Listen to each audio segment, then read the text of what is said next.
یہ طریقہ ہوتا ہے میت کے غسل کا۔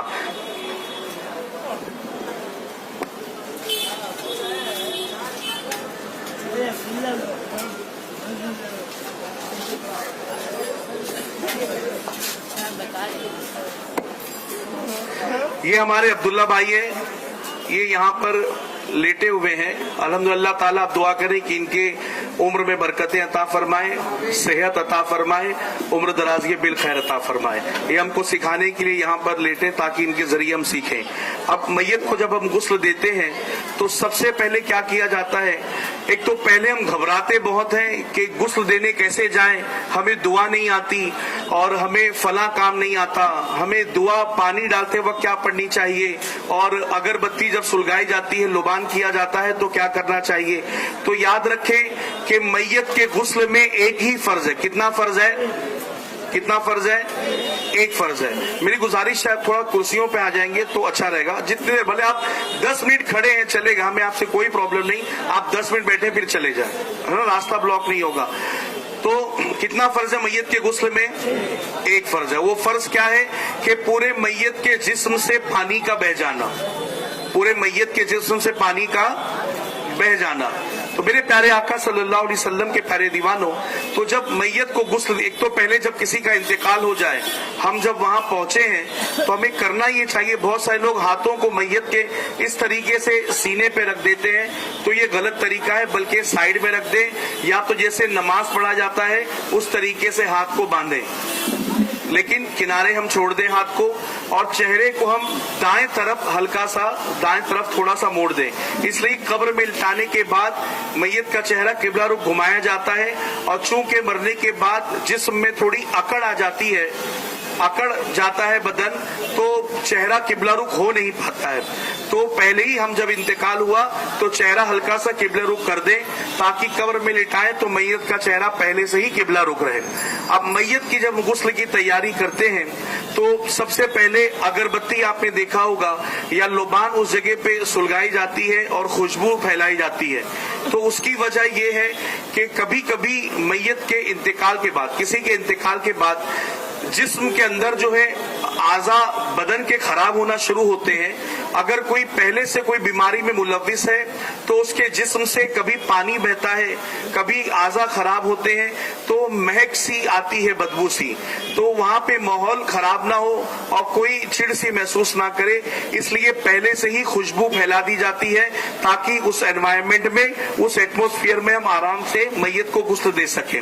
اب میت کو غسل دینے کے لیے سب سے پہلے یہ ہوتا ہے کہ جسم پہ جو کپڑے ہیں وہ اتارے جائیں، لیکن چونکہ میت ہے، میت سنتی بھی ہے، میت کو احساس بھی ہوتا ہے، لیکن میت اس پر کچھ جواب نہیں دے پاتی، چونکہ اب وہ مر چکا ہے، بندہ مردار ہو چکا ہے، میت ہو چکا ہے۔ اب ہم نے لٹایا تو جسم سے کپڑے اتارنے ہیں، تو جس طرح زندے کے بدن سے اتارتے ویسا نہیں اتارا جائے گا، کینچی لے کر کے کاٹ کر کے اتارا جائے تاکہ میت کو تکلیف نہ ہو۔ عموماً یہاں دیکھا گیا ہے کہ یہاں پر ایک سفید لباس لیتے ہیں اور لے کر کے پہلے کرتا تو اتار دیتے ہیں، کرتا یا شرٹ جو بھی ہے وہ کینچیوں سے کاٹ کر کے اسے اتار دیا جاتا ہے، اور ناف سے لے کے گھٹنے کے نیچے تک ایک سطر کا حصہ ہوتا ہے اسے ڈھانک دیتے ہیں، اور پھر پیجامہ یا پینٹ اتارا جاتا ہے، اس کے انڈر گارمنٹس پھر اتارے جاتے ہیں تاکہ سطر ظاہر نہ ہو۔ لیکن ہمارے یہاں بہت بڑی خرابی یہ ہے، ہم جو کپڑا استعمال کرتے ہیں یہاں پر وہ اکثر سفید رنگ کا ہوتا ہے اور کفن کا ہی کپڑا ہوتا ہے، اس پہ پانی کے 2 بوند پڑتے ہیں، سطر ظاہر ہو جاتی ہے۔ تو ایسا نہ کریں، بلکہ عقیل بھائی جہاں پر رہتے ہیں افریقہ میں، وہاں پر اکثر ڈارک کلر کا کپڑا استعمال کرتے ہیں۔ تو آپ بھی اگر کسی کے انتقال میں شریک ہو، دیکھیے اب یہ بھیگا بھی نہیں ہے، اس میں سے ہاتھ نظر آ رہا ہے، تو میت کا سطر کیسے چھپے گا؟ اس پہ پانی پڑے گا تو اور ظاہر ہوگا، تو سطر پوشی ہو نہیں پائے گی۔ تو اس لیے جو کپڑا اوپر رکھ کر ہم غسل دیتے ہیں، ناف سے لے کر گھٹنے کے نیچے تک، وہ کپڑا موٹے کپڑے کا ہو، موٹا کپڑا ہو، اور ہو سکے تو کالے رنگ کا اور ڈارک کلر کا ہو جس سے سطر ظاہر نہ ہو۔ اب یہ ہم نے رکھ دیا۔